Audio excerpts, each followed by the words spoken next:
El 7 de abril de 2015, Bruno Hernández es detenido en Majadahonda acusado del asesinato de 2 mujeres.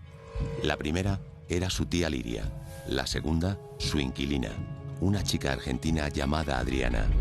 A ambas las descuartizó y las hizo desaparecer pasándolas por una picadora de carne.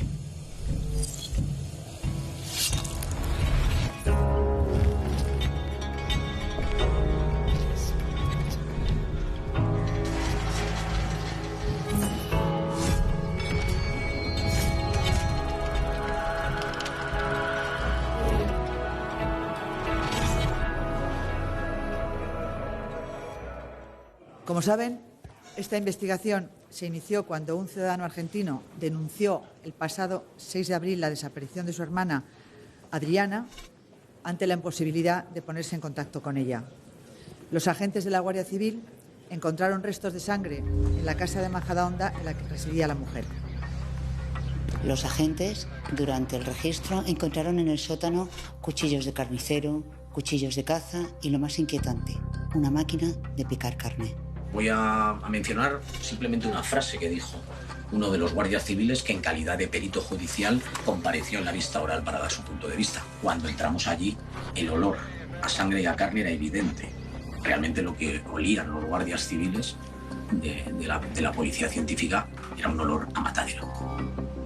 En el sótano, independientemente de que se encuentren objetos como la picadora, o por ejemplo también cuchillos, un hacha, varias sierras radiales, en estas se observa que hay restos de Adriana y posteriormente, cuando se realizan los análisis oportunos, también se descubre que hay restos de ADN de su propia tía. Los análisis realizados por el Departamento de Criminalística han confirmado que pertenecen a la mujer desaparecida.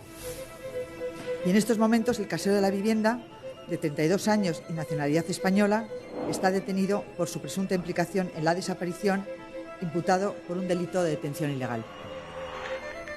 Pese a que Bruno había estado manteniendo contacto con la familia a través de mensajes, Eduardo, hermano de Adriana, estaba extrañado. Hacía tiempo que no hablaba con ella directamente y decidió viajar a España. Descubrió algo especialmente inquietante. Su hermana aparentemente había dejado el trabajo, comunicándolo mediante unas notas pasadas por debajo de la puerta de la hamburguesería donde trabajaba. Supo desde el primer momento que esa no había sido su hermana. Pero Adriana Llollosa no era la primera víctima. Bruno le había alquilado la casa de su tía Liria tras asesinarla. Al igual que hizo con su tía, Bruno usurpó la personalidad de la víctima y se hizo pasar por ella enviando mensajes a su familia en Argentina para hacerles creer que seguía viva. Pero el plan no funcionó. La primera persona que asesina a Bruno es su propia tía, Liria.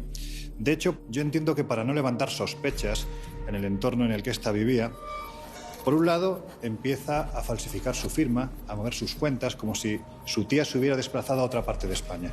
Y en segundo lugar, alquila el chalet en cuyo sótano posteriormente se encontrarán restos de la segunda víctima. El propio Bruno se encarga de hacer saber a todos que su tía se ha marchado. Las malas relaciones de esta con la familia hacen que nadie se inquiete por su ausencia. Además, había movimientos en sus cuentas bancarias que daban a entender que se encontraba bien. Pero había un detalle sospechoso. Todos los movimientos de dinero, 33.000 euros en total, iban a parar a su sobrino Bruno. Y había un dato más. Un contrato que se firmó con, en este caso, Bruno, por un periodo de 15 años en el que le alquilaba el chalet de Majadahonda por 18.000 euros. Un dinero que nunca se ingresó.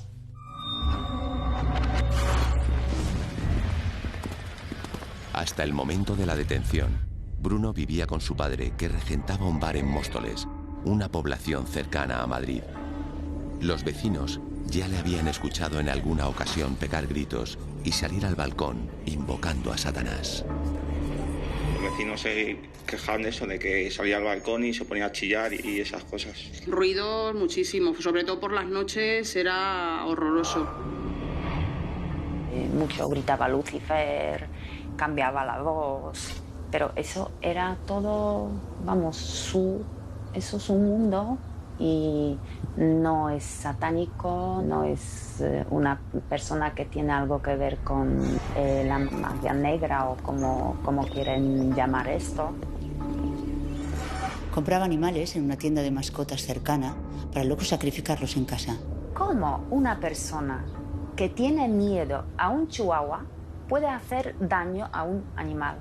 Llegó a ordenar algo verdaderamente peculiar, que era la realización de un Cristo, pero hubo un detalle que llama poderosamente la atención, y es el hecho de que pidió que estuviera especialmente ensangrentado. Evidentemente, en todo este proceso hubo quien pensó que podía tratarse de una imagen que se iba a utilizar en el contexto de un ritual satánico. Y el crucifijo es precioso, no tiene ni más ni menos sangre que tiene cualquier crucifijo en cualquier iglesia. Lo más lo sabía era su padre, que es el que me dijo a mí que tenía que estar ingresado en un centro, que no estaba para estar en la calle. Hasta en 4 ocasiones había sido ingresado en un centro psiquiátrico, pero él no era consciente de su enfermedad. Rechazaba tomar la medicación y volvía a recaer. Durante uno de esos periodos conoció a Bárbara, otra paciente con trastorno bipolar, que se convirtió en su pareja y con quien tiene una hija. Yo, como me sentía muy sola, necesitaba compañía, pues me puse en mi cabeza que yo voy a ayudar a este chico y voy a protegerle. Y así fue. Desde entonces éramos inseparables.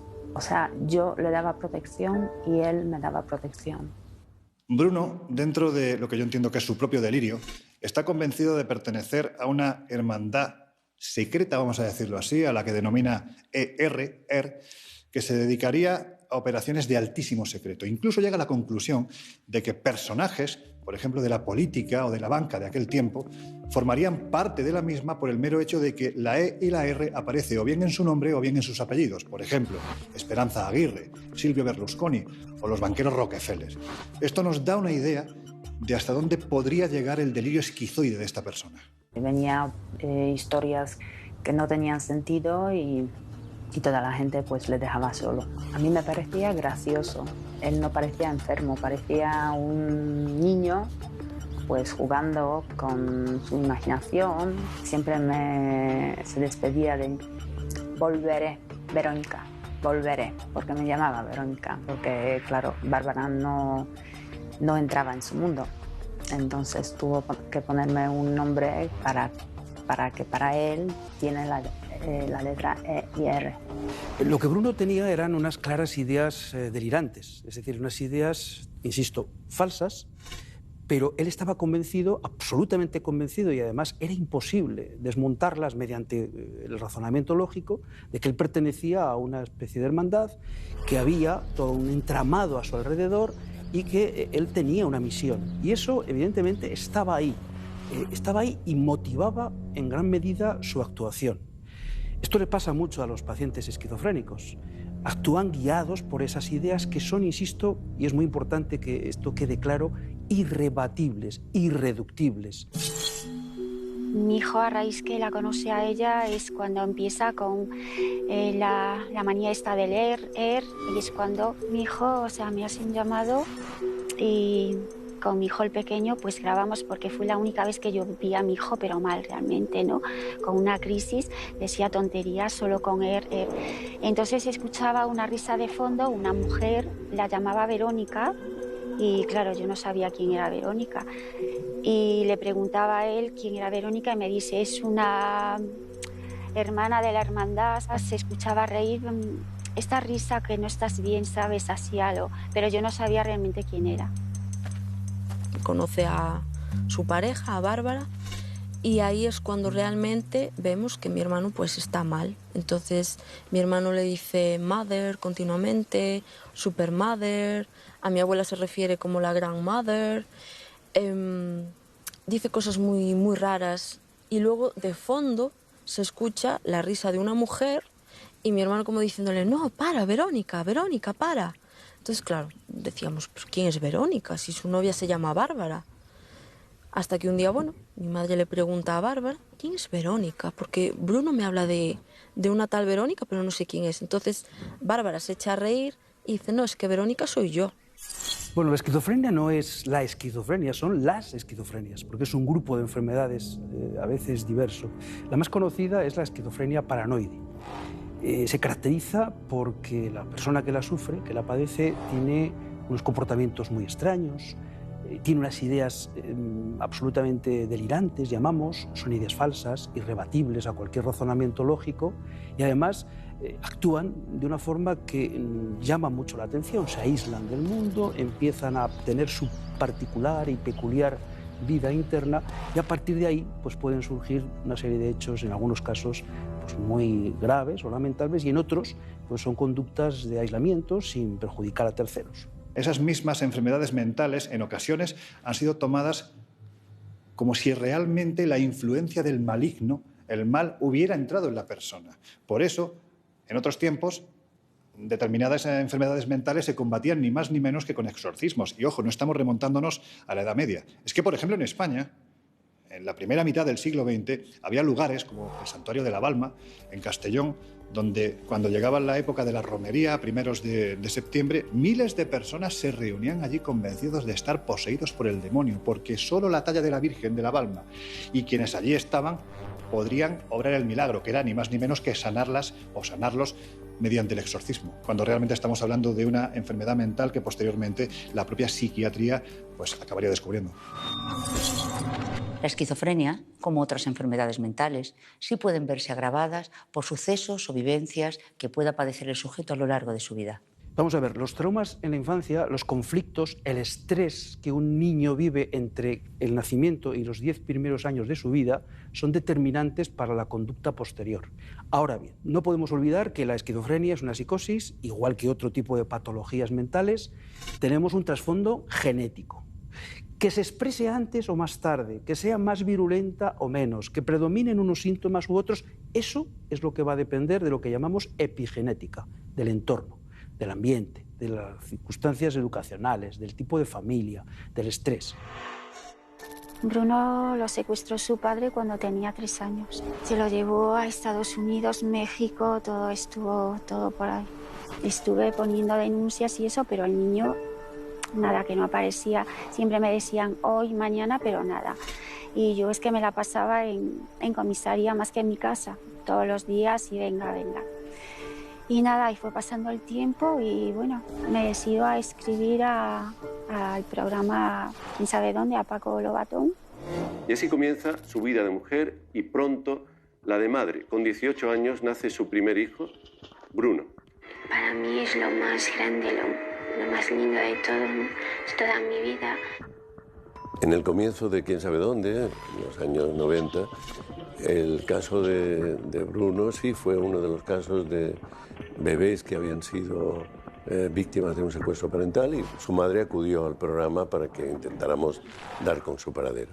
En los archivos de Televisión Española y de Quién sabe dónde, en efecto, está el testimonio y a raíz del hecho delictivo del que fue acusado, pues se rescató en un momento determinado y se pudo constatar cómo en el inicio había sido un niño robado, entre comillas, un niño secuestrado por su propio padre. Cada día te levantabas, no sabías si estaba muerto, si estaba vivo, si lo maltrataban, si lo cuidaban, no sabías nada. Y siempre con la policía trabajando y todo, y nunca, la justicia es que nunca hizo nada. Pues hice todo lo posible por buscarlo. Y quedamos para el día siguiente en un bar. El niño se quedó con el abuelo y a mí me llevó pues a un abogado. Y bueno, querían que yo firmase un papel, pero no firmé nada y ya no volví a ver a mi hijo. Quiero comunicarle que hemos dado con algunas pistas significativas. Majadahonda, una localidad próxima a Madrid, donde se le recuerda con detalle. Estaba durmiendo en mi habitación, me llamaron mis padres que Bruno estaba saliendo por la tele, de pequeño, que le estaba buscando su madre. Le gustaban mucho las matemáticas, siempre aprobaba. El padre de Bruno se casó de nuevo con Stephanie, ambos tuvieron una hija. Me dijo Bruno que su verdadera madre no era Stephanie y me dijo que no se lo dijera a nadie y yo hasta ahora le he guardado el secreto. Yolanda pudo hablar con Stephanie, que se separó de Juan. Le dijo que Bruno se había marchado de nuevo con su padre y también con su hermana. La última esperanza que me quedaba, pues escribí sí a la Casa Real, escribí a la reina, al rey, a las infantas, al príncipe, escribí a todos. La Casa Real habló con la comisaría en Galicia, donde yo vivo ahora. Dieron orden, no sé, y mi hijo, no sé, en 48 o 72 horas apareció. Bruno tenía 16 años cuando volvió a ver a su madre. En aquel momento era un joven introvertido y falto de cariño. Lo reencontré cuando tenía 16 años. Fue, no sé, un poco extraño porque, claro, ni él me conocía ni yo a él, o sea, pero nos encontramos en Madrid, acá en Madrid, en Móstoles. Estaban sus tíos con él y, bueno, fue un encuentro. En cuanto me vino corriendo hacia mí, nos abrazamos y bueno, no podíamos hablar ni decir nada porque éramos dos extraños.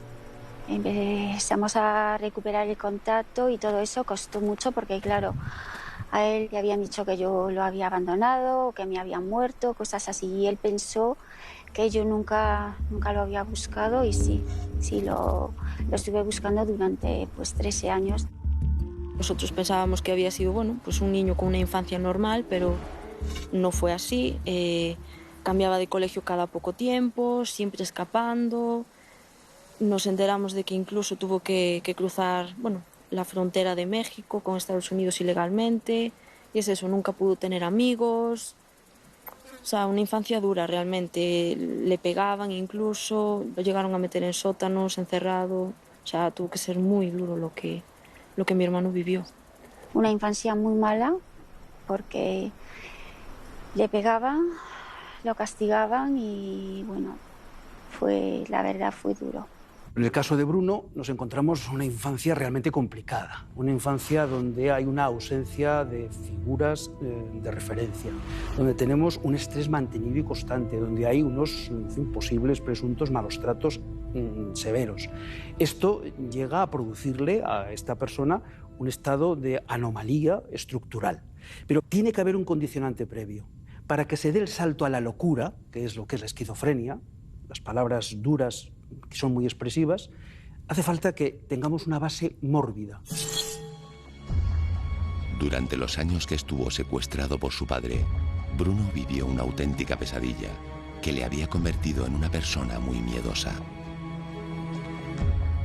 Una persona con mucho miedo. Primero empezó con fobia a los chinos, no entres nunca a una tienda de chinos tú sola, porque te pueden secuestrar, te pueden hacer trocitos, luego te dan en los restaurantes para comer. Y luego tenía fobia a los chinos también, porque decía que no podías entrar sola en ellos, que te podían envenenar, bueno, cosas así. Él siempre decía que el mundo, vamos, se va a terminar. Tenía miedo salir por la noche. Siempre nos estaba diciendo que estuviésemos siempre bien protegidos y eso, tenía miedo a no sé a qué, pero sí tenía miedo. Yo tengo mi primera perra, que es una Yorkshire, pesa 1,5 kilos, o sea, poquita cosa.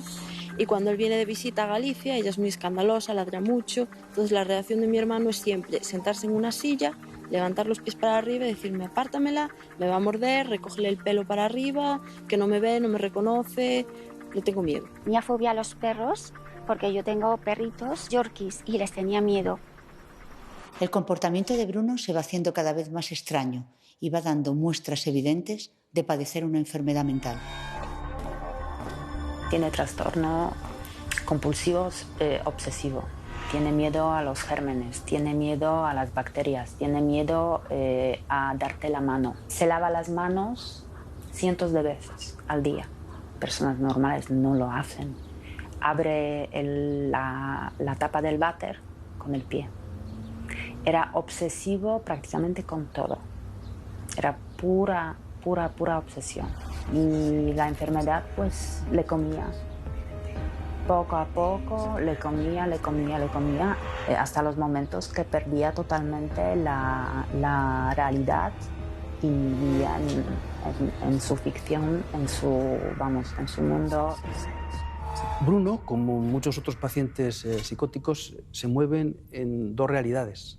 Una realidad que es la real, la que todos percibimos, y otra su propia realidad, la que ellos construyen y crean. Y esas realidades se mezclan. No olvidemos que la etimología de la palabra esquizofrenia es mente partida. Aquí la cuestión a plantearse es si en ese instante en el que se comete el asesinato él era plenamente consciente de sus facultades o era presa de su propia enfermedad. ¿Cómo se utilizan las cuentas corrientes de las víctimas, los teléfonos móviles de las víctimas? En realidad, todas esas relaciones a través de las redes y también de las comunicaciones, que no es obligatorio, ni siquiera se puede verificar que la persona en cuestión esté al otro lado, puede ser un tercero, como era el caso, él utiliza todo eso para hacer seguir creyendo que estas dos personas han dejado España y están viviendo en otro lado. El hecho de que Bruno enviara mensajes a familiares de Adriana o hiciera creer que su tía se encontraba en una residencia hacía pensar que trataba de ocultar los dos asesinatos. Esto demuestra que sabía lo que estaba haciendo. Porque se le incautan en sus dispositivos móviles, en sus ordenadores, se le incautan infinidad de archivos de trituradoras, de pozos y fosas sépticas. O sea, que había cierta preparación, se puede inferir que antes de la eliminación a través de una trituradora industrial de los cadáveres, buscó otras formas de hacerlos desaparecer. La madre y la hermana de Bruno no daban crédito. Su hijo, su hermano, no podía haber protagonizado unos crímenes tan terribles.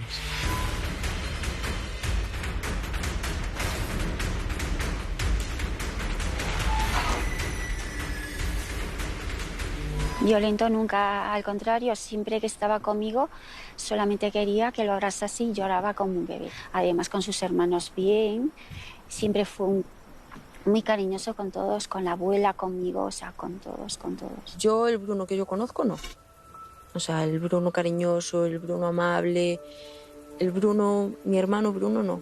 Pero yo no sé cómo es una enfermedad de estas, entonces, que pueda haberlo cometido, que pueda haber hecho algo, puede que sí, pero que lo haya hecho él solo, esa es la duda que yo tengo. Pues imposible, es que mi hijo cómo va, es que no me lo creía, pero te quedas, dices, Dios, ¿qué está pasando? Claro, vine lo antes que pude a Madrid a verlo y hablar, bueno, con los abogados. Y en el primer vis a vis que tuve con él, yo le pregunté qué estaba pasando. Y me dijo, no lo sé, dice, me están acusando de algo que yo no he hecho. Dice, es que no hice nada. Digo, ya lo sé, mi amor, que tú no has hecho nada, o sea, no. Y se abrazó a mí llorando y... Es que no, es que es imposible, Bruno, esa persona tan buena. Hacer daño a otra persona, imposible. Yo no, es que no lo creo, no. Para mí era no y ya está, no. Que él de verdad podría ser capaz de hacer algo tan terrible. Durante una de sus crisis, Bárbara intentó suicidarse y fue Bruno quien la salvó. Le agradezco porque me salvó la vida, porque lo hizo, y una persona mala le daría igual totalmente. Fue él quien llamó a la policía. Y la policía revisó mis pastillas, vieron que estoy totalmente bebida.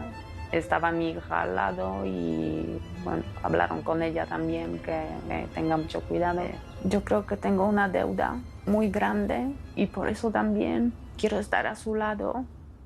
Resulta cuanto menos extraño pensar que una persona que años atrás ha evitado que se consume un suicidio, años después precisamente haga lo contrario, es decir, acabe con la vida de dos personas y más aún de la forma tan terrible en cómo lo hace.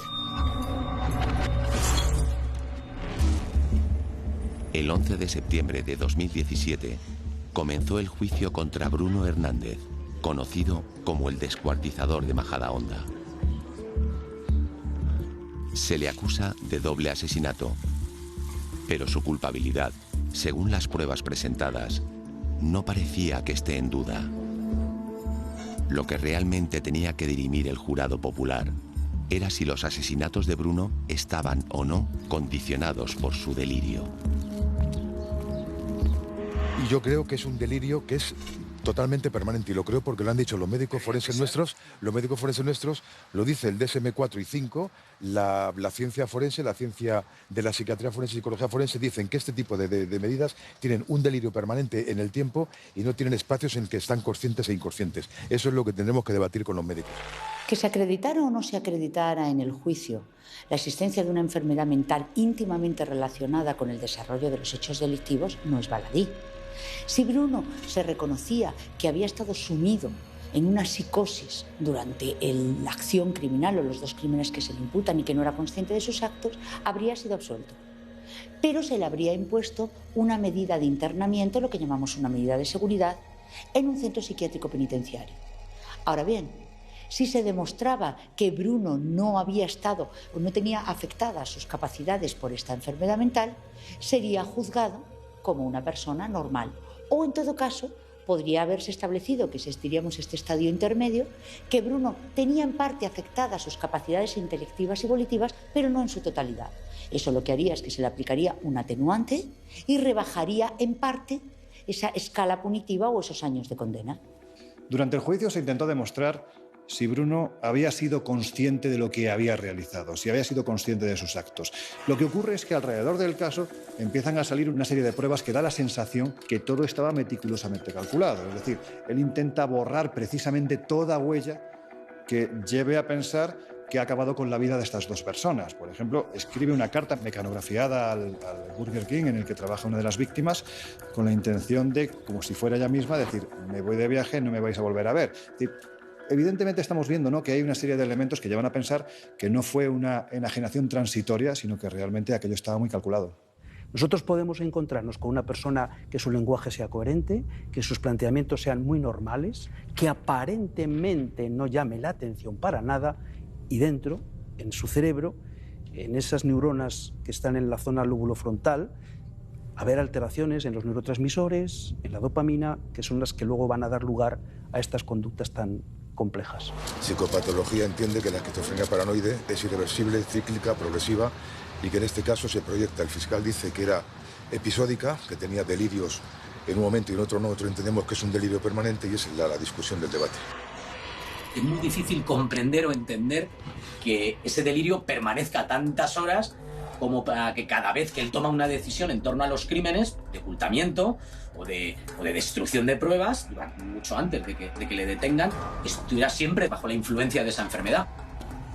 Claro, el problema de que un esquizofrénico, un enfermo de esquizofrenia, deje de tomar su medicación es importante porque depende del grado de esquizofrenia, puede empezar a escuchar esas voces que el resto no escuchamos, pero es que también puede tener alucinaciones que le pueden inducir a cometer el crimen que posteriormente se comete.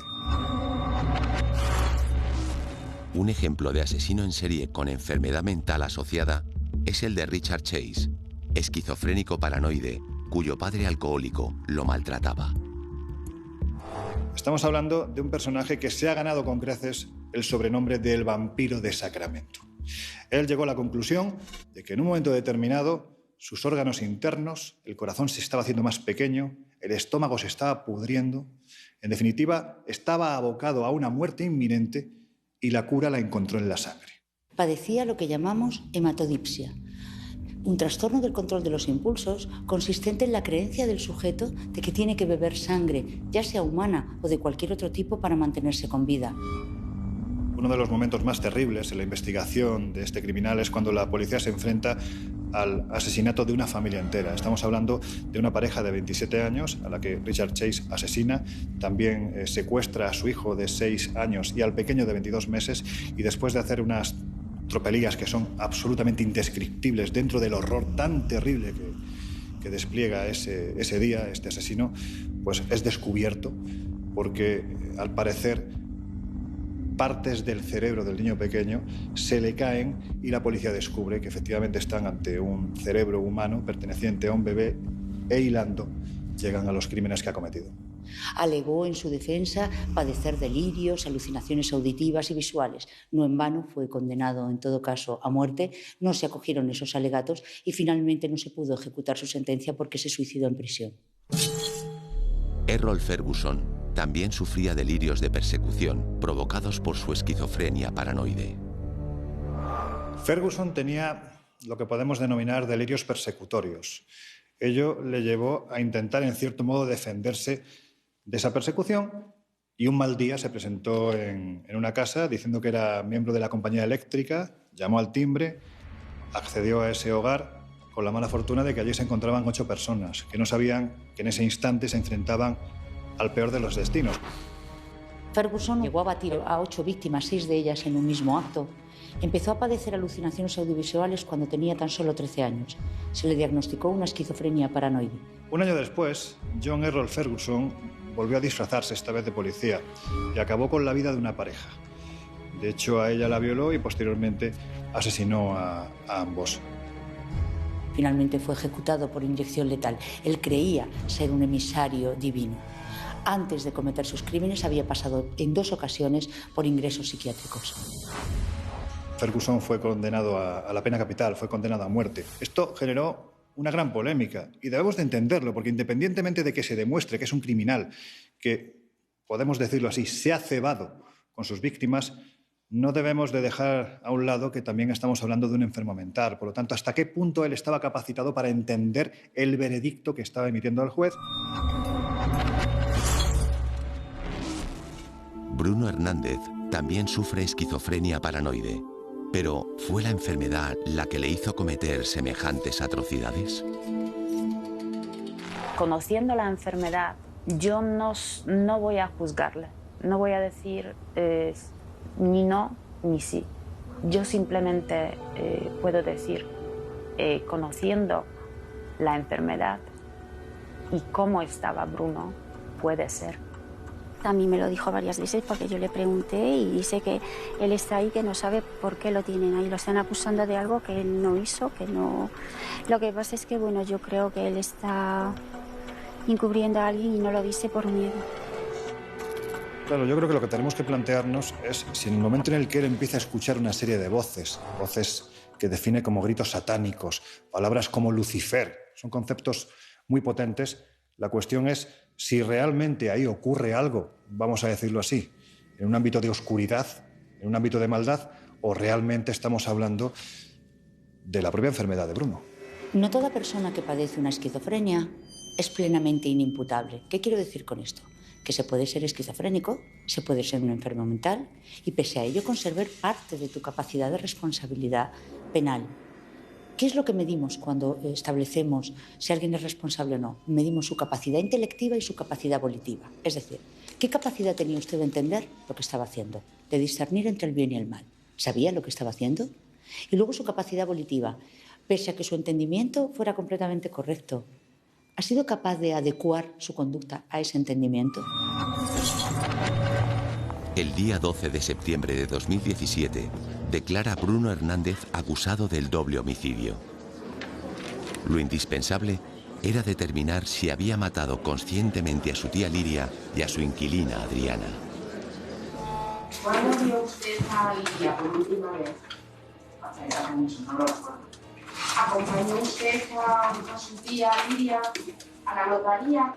No lo recuerdo. Curiosamente, Bruno no recuerda nada cuando es preguntado por la acusación particular o el Ministerio Fiscal. Bruno nos dice que no recuerda nada de lo que pasó. Esto es difícil de creer. Un psiquiatra forense ese planteamiento lo pondría en duda porque la esquizofrenia no produce amnesia selectiva. El esquizofrénico recuerda los hechos. El esquizofrénico es consciente de lo que ha realizado.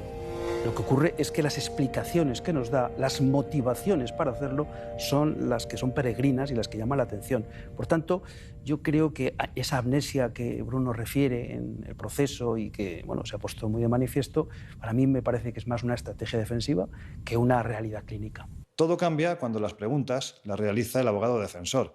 Evidentemente, la intención de este era demostrar la incapacidad mental de Bruno, por lo tanto, el asesinato o los asesinatos no se habían cometido cuando este hombre estaba plenamente consciente de sus facultades mentales. ¿Qué últimos que se descontar de la E y la F? Pues hay personas como Jean-Paul Juncker, Esperanza Aguirre, Silvio Berlusconi, David Cameron, Theresa May, son personas que están en el gobierno también tiene la aparte de eso, hay universitarios que lo tienen, y universitarios, y bueno, el presidente de la Agencia Aeroespacial Europea creo que es, también la tiene, entre otros muchos como los Rockefeller, o la palabra dinero, internet. Hay muchas personas interesantes de interés general, como podéis observar, también tiene la IAM. Luego también hay vehículos como el Hummer, el Duster, el Viper, Daimler, Chrysler, los Mercedes, la General Motors, Iberdrola, Ibercaja, el Bankinter, el Santander. Prácticamente todas las profesiones también lo tienen, aunque siempre suelen quedar mejor las que lo tienen. Usted me dijo que usted cooperaba con gobiernos. Cooperaba. Sí, puede ser que dijese eso, pero no sé a quién. También me dijo que intentaba cooperar con la Warner. Sí, la Warner Brothers. Usted manifestó que pertenecía al Ministerio del Interior. Estoy en el Ministerio del Interior. Su fijación con las letras ER se percibe en las cartas que envía a su novia desde la prisión. Unas cartas ininteligibles. Que me sigue escribiendo y lo que ponen en las cartas es que son bobadas. Y luego encima me dice, Bárbara, ¿has recibido mi carta? Es que Bruno, no entiendo nada. Porque son cartas para mí. Y él supuestamente está enamorado de mí. Entonces una persona enamorada no escribe unas cartas de este tipo.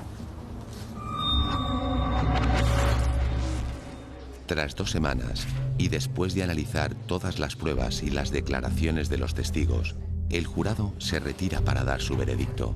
Bruno es condenado a 27 años de cárcel, donde seguirá un tratamiento para su esquizofrenia. Además hay que tener en cuenta algo que valoró el tribunal. Bruno había tenido mucha lucidez para enriquecerse con los crímenes. Había usurpado la identidad de una de las víctimas, había abierto cuentas bancarias y había conseguido mucho dinero. En esos momentos demostró tener mucha lucidez, por lo cual la tesis de la defensa, en tanto que para cometer los crímenes no era lúcido, pero para enriquecerse sí, no cuajó en el tribunal. Yo creo que él asesina porque disfruta matando y sobre todo porque puede vivir del dinero de sus víctimas. Vamos a ver, yo desde luego estoy convencido que no disfrutaba. Era una actitud absolutamente utilitarista. Él sacaba un beneficio, que era el conseguir mejorar unas relaciones que tenía con otra persona. Él tenía en su cabeza una serie de beneficios claros, pero disfrute, como lo hace un sádico, que solamente creando dolor es como él obtiene placer, para nada. Bruno quería unos objetivos. Utilizó unos medios absolutamente aberrantes para conseguirlos y merece un reproche, pero también merece un tratamiento. Los psiquiatras, psicólogos y todo eso, que todos coincidían, que él está muy mal y todo eso, ¿cómo el jurado puede declararle culpable sabiendo que es una persona que está enferma y que no eso? Lo que pasa es que, se dejaron llevar, yo creo, un poco por todo lo que la prensa puso. Los medios, en vez de destrozar una persona como han hecho con él porque le crucificaron, se dijo barbaridades. Como un asesino en serie, porque que faltaba mucha gente, luego esa gente apareció toda, por suerte, lo pusieron muy mal. Entonces ese jurado, gente de la calle, que no de eso, se basó en lo que leyó por la prensa y todo eso, porque tampoco se pusieron a deliberar ahí, porque no hicieron, fue una cosa muy, muy rápida. El jurado popular aquí ha aplicado algo que antes decíamos que es el sentido común, pero estaba muy bien atado por los agentes de la Policía Judicial, de la Guardia Civil, y yo creo que el jurado popular ha visto lo que ha visto, que es que los delirios y la esquizofrenia paranoide no estaban continuamente afectando el cerebro del condenado. A ver, mi hermano no debería estar en prisión. Es que el problema es que la gente no es consciente de que mi hermano tiene una enfermedad mental y en prisión no lo van a medicar ni lo van a tratar como él tiene que ser tratado. El de prisión va a salir y va a salir, no le va a llevar mucho tiempo salir porque por buena conducta y todo te hacen reducción de condena, por lo que yo tengo entendido. Entonces él va a salir y él lo que debería es estar en un centro especializado. ¿Existen diferencias entre cumplir una condena en un centro penitenciario o hacerlo en un centro penitenciario psiquiátrico? Sí. Primero, en un centro psiquiátrico penitenciario se tiene un tratamiento especial por parte de especialistas en salud mental y está reservado para aquellos sujetos a los que se le ha demostrado en el desarrollo de un juicio tener una enfermedad mental severa y que además ha mediatizado su acción criminal. ¿Es mejor? ¿Es peor? Dicen los que han pasado por un centro psiquiátrico penitenciario que es mucho más duro. Y hay algo inquietante en pasar una condena a un centro psiquiátrico penitenciario, y es cuándo voy a salir. Si remite la enfermedad por la que entré, puede que salga antes de lo que lo haría en un centro penitenciario normal. Pero si esa enfermedad no remite y se mantiene en el tiempo, como puede ocurrir con una psicosis o con una esquizofrenia, que remitirá si está tratada, pero que no es curable, se puede alargar en el tiempo más de lo que podría incluso ocurrir en un centro penitenciario normal. En prisión no se cura. En prisión le están medicando desde enfermería, pero ahí no. Mi hijo tenía que estar en un centro adecuado para él. Porque esa persona no se merece el trato que está teniendo. Esa persona, si algún día sale, que salga bien. En octubre de 2017 salía en libertad bajo tratamiento ambulatorio Noelia Domingo, que en 2003 mató a 3 personas como consecuencia de un brote psicótico. Noelia Domingo, una doctora de la Fundación Jiménez Díaz, padecía esquizofrenia paranoide. En el año 2003, sin medicación, tiene un brote psicótico, en el transcurso del cual, armada con un cuchillo, acaba con la vida de 3 personas y hiere a otras 6. Cuentan, quienes estaban allí, que la violencia de esta persona en el instante en el que estaba acuchillando a diestro y siniestro a quien estaba frente a ella, tuvo que ser combatida por un celador que utilizó uno de estos soportes donde se colocan los goteros para acorralarla contra la pared e introducirla en un cuarto hasta que llegara la policía. Sumida en sus delirios persecutorios, creía que sus compañeros hablaban de ella, que la miraban mal. Y días antes del fatídico hecho, ya mostraba lo que se llaman comportamientos premórbidos, conductas que van anunciando que el sujeto va a entrar en una crisis. Escribía en ordenadores apagados, hablaba sola por los pasillos. No supieron detectar lo que tristemente ocurriría días después. Durante estos últimos años, Noelia ha pasado gran parte de su tiempo en el hospital de Fontcalent, en Alicante, reinsertándose, curándose, porque tenemos que ser conscientes, por encima de todo, de que no estamos hablando, entre comillas, de criminales al uso. Estamos hablando de personas que tienen una enfermedad mental que en un momento determinado les lleva a cometer estos terribles actos de los que es probable que ni tan siquiera sean conscientes. En el transcurso del juicio quedó acreditado que Noelia Domingo padecía una psicosis severa, que había mediatizado los hechos criminales y que no era consciente de sus actos en el momento de realizarlos. Fue absuelta, declarada inimputable por concurrir una eximente completa de enajenación mental. No será hasta el año 2017 cuando se proponga su libertad condicional. Libertad que fue mal vista por algunos sectores de la sociedad, pensando que Noelia podía volver a cometer este crimen o que podía suponer un peligro para la sociedad. La realidad es que Noelia lleva muchos años tratada, que un trastorno esquizoide, un trastorno esquizofrénico, una psicosis, bien tratado con farmacopea, impide que haya un brote psicótico, y lo que se ha garantizado ahora, para evitar problemas en el futuro, es que se tome su medicación de forma fehaciente e indubitada, ya sea porque se haga en presencia de médicos que lo garanticen, ya sea porque se haga, por ejemplo, de forma intravenosa. De esta manera, la puesta en libertad de Noelia Domingo no tiene por qué suponer un peligro para el resto de los ciudadanos. Noelia padece esquizofrenia paranoide con delirios de persecución y alucinaciones, como Bruno. Pero los familiares de Bruno, además, no tienen claro que el juicio haya respondido a todas las preguntas. Para ellos, aún quedan cabos sueltos en el caso. La madre y la hermana de Bruno están convencidas de su absoluta inocencia. Es más, aun asumiendo que pudiera actuar, creen que no lo hizo solo y defienden la hipótesis de que es su novia la verdadera culpable.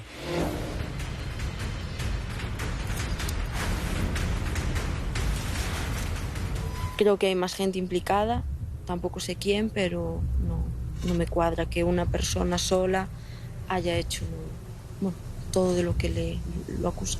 Sitúan a mi hermano en 2 sitios a la vez y el mismo día. Y si estás si estás en Barcelona no puedes estar en Madrid el mismo día y a la misma hora. Preguntan, ¿vas a testificar en la policía? Pero ¿cómo te cogemos? ¿Como testigo o como sospechosa? Y yo ya me quedé helada. Y digo, ¿y yo qué sé? Son ustedes que tienen que decidir. Y me cogieron como sospechosa. La novia de mi hermano fue sospechosa al principio y luego quedó así libre, ¿no? De toda sospecha. Me cogieron mis WhatsApps con Bruno para ellos. Me hicieron las pruebas de ADN, las huellas, todo. Yo en un shock porque yo nunca en mi vida he pasado por una cosa así. Para mí era algo muy difícil de digerir. Tengo conversaciones de ella de WhatsApp y ella llega a echarse la culpa. Ella dice que Bruno incluso está en la cárcel por su culpa, que era ella la que tenía que estar en prisión. Yo no he visto absolutamente nada. Yo nunca le vi discutiendo con la chica. Lo que yo me pregunto es, ¿mi hermano tiene la capacidad de hacer todo lo que hizo, descuartizar a una persona, meterla en una máquina trituradora y luego se lleva las pruebas a su casa? O sea, es como, no sé, me resulta un poco raro, ¿no? Esta mujer tiene que estar implicada, lo siento, pero sí, es que es así. Yo sé que hay algo por detrás porque además ella es una persona, yo la conocimos realmente. Tuve que hacer denuncias porque maltrataba a la bebé en el fiscal de menores, que de hecho le querían quitar a la niña porque vieron el historial de ella y no dijeron que no podía, que la bebé no podía estar con ella. Todo culparon a mi hijo, claro, está enfermo, se aprovecharon de eso, pero no. Al principio estuvo como sospechosa, pero luego dejaron el caso porque, claro, todas las pruebas a mi hijo. Entonces, no, pero bueno, me encargaré de que investiguen. La familia de Bruno parece haber querido abrir una nueva vía de investigación en la que se intentaría incriminar en este asesinato, en este doble asesinato, a la propia novia de esta persona, a Bárbara. Lo cierto es que ha sido investigada y no se han encontrado pruebas que permitan decir, oye, pues sí, es que es cierto que participó de ese crimen o tuvo algún tipo de intervención. Y aunque también es cierto que alrededor de este caso y alrededor de la persona de Bruno, de la propia persona de Bruno, hay muchos enigmas pendientes de solución, no hay una prueba que nos ayude a pensar que Bruno no fue quien cometió estos crímenes. Los cuerpos de las víctimas nunca han aparecido. Sabemos que pasaron por la picadora de carne industrial que Bruno tenía en su sótano. Pero ni la investigación ni las pruebas que se practicaron en el acto del juicio han permitido averiguar qué hizo con las víctimas antes y después de ese proceso. En el caso de su tía sí sabemos que pudo cometer ese asesinato, pues quién sabe si para quedarse con la propiedad, para quedarse con el chalet. En el caso de Adriana nos llevaría a preguntarnos si realmente fue simplemente porque Adriana estaba en el lugar equivocado ese día o porque realmente necesitaba cubrir la necesidad de algún tipo de perversión sexual. No sabemos realmente qué pasó en ninguno de los dos casos, pero sí sabemos que tanto Lidia como Adriana fueron descuartizadas y pasadas por una picadora de carne. ¿Podemos matar a otro? Sí, por motivos comprensibles, celos, venganza, poder. Podemos matar a un sujeto. ¿Qué ocurre cuando matamos a dos? Nos convertimos en un multicida, un sujeto que acumula más de una víctima y nos acerca si no hay un motivo aparente detrás a la figura de un asesino en serie. De hecho, hay sujetos que no llegan a acumular el número de víctimas necesarias para ser denominados como tal, que son 3 víctimas, que se quedan en 2 y no continúan porque son detenidos, y los llamamos pseudoasesinos en series, sujetos con una clara tendencia predatoria. ¿Lo era Bruno? Nunca lo sabremos. Quien tiene mucha culpa es mi exmarido por haber hecho, porque nos destrozó la vida a mi hijo y a mí. Fue algo que, entonces, es lo que a él siempre lo culparé. Porque si él no se lo hubiese llevado, no estaría pasando esto. Clínicamente, alguien puede tener diagnosticada una enfermedad mental. Pero lo importante en un juicio es demostrar que en el momento de los hechos se distingue con claridad entre el bien y el mal. Hay que romper el estigma y hay que romper el mito de que la esquizofrenia o los esquizofrénicos son peligrosos. Eso no es verdad. Un esquizofrénico adecuadamente tratado es mucho menos peligroso que cualquiera de las personas que nos llamamos normales. Me gustaría pedir perdón en mi nombre y en nombre de todos los enfermos que han hecho algo que no debían, a todas las personas que sufrieron por culpa de enfermos mentales. Deseo pedir perdón a la familia de Adriana, porque tiene que ser muy duro para ellos, también muy duro, porque han perdido una hija, una hermana. La gran pregunta sigue en el aire. ¿Es Bruno un asesino en serie perverso y sin empatía? ¿O un esquizofrénico paranoico que no es consciente de sus actos? ¿Debería estar en prisión o en un centro de salud mental? El jurado decidió enviarlo a la cárcel y ahora se encuentra en la prisión madrileña de Navalcarnero.